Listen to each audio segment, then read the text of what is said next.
रात्र खाई P showy सारा 1:30 समय आम तो देखनी जो पवन मशा जोर है से चढ़चढ़ी पड़ कौन प्रकार आम घरटा पोड़ी धसई जाए जोटि 6टी गाई और बाछुरी सहित 6टी थे से 5टी जली पड़ी दग्ध आम बाहर बेलू संपूर्ण जलिक पड़ी से मरी सारे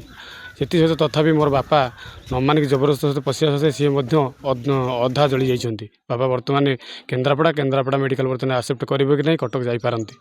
मु बर्तमान ये सब 5टा गोटे बाछुरी तो डिया मारी पलैगला आ 5टी जाक जली पड़ी मरी जाइए। यही दाबी रखुचु कि मुझे गाई मुझे हैंडिक्याप्ट से गाई पाली मो परिवार प्रतिपोषण करी सरकार मत कि मत मो परिवार प्रतिपोषण साहाय्य रखिले सरकार पाखे चिर नमस्कार आज्ञा मु दिहुटपुर ग्राम पंचायत सरपंच जे हठात काली 1:30 बेले जिते वर्षा आसला पवन बहिला से वज्रपात है आ वज्रपातटी यही गुहाल पड़जु 5टी गाई मृत्युवरण कर एथिरे 5टी गाई मृत्युवरण कर जड़े भिन्नक्षम गुरुचरण मल्लिक तांकर से जड़े भिन्नक्षम गाई को प्रतिपोषण कर निजर परिवार गुजरान मेंटेन करते मु सरकार पाखे दाबी रखी जे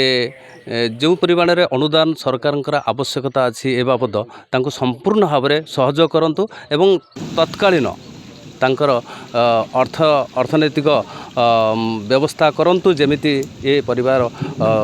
तार समस्या समाधान हम जेहेतु नारायण हो जाइछन्ति गाई ए बाबद मत 40-50 हज़ार टाँग खर्च हो मु अनुरोध करी जिला प्रशासन को ये बाबद तांकर जेतिक अर्थ अच्छी ये बाबद तांको पाइबा पई तांको प्रदान करंतु। एति खाली प्राय 1:30 राति से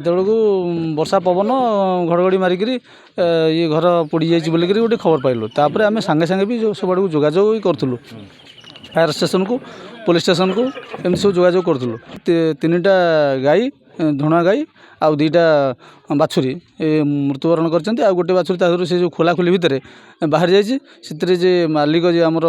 गोविंद मल्लिक से जो खोलिया भितर से तांकर भी सीरीयस अवस्था बर्तमान केन्द्रापड़ा मेडिकल ट्रिटमेंट होची तेणु प्रशासन सरकार तो पाखे दाबी जे तुरंत आंकु साहाय्य करा जाऊ जे कि मेडिकल रे पड़िथिबा मुमूर्ष अवस्था से गोविंद मल्लिक ता सहित जो गाई मरी जाइछन्ति से संपर्क तुरंत साहाय्य कर।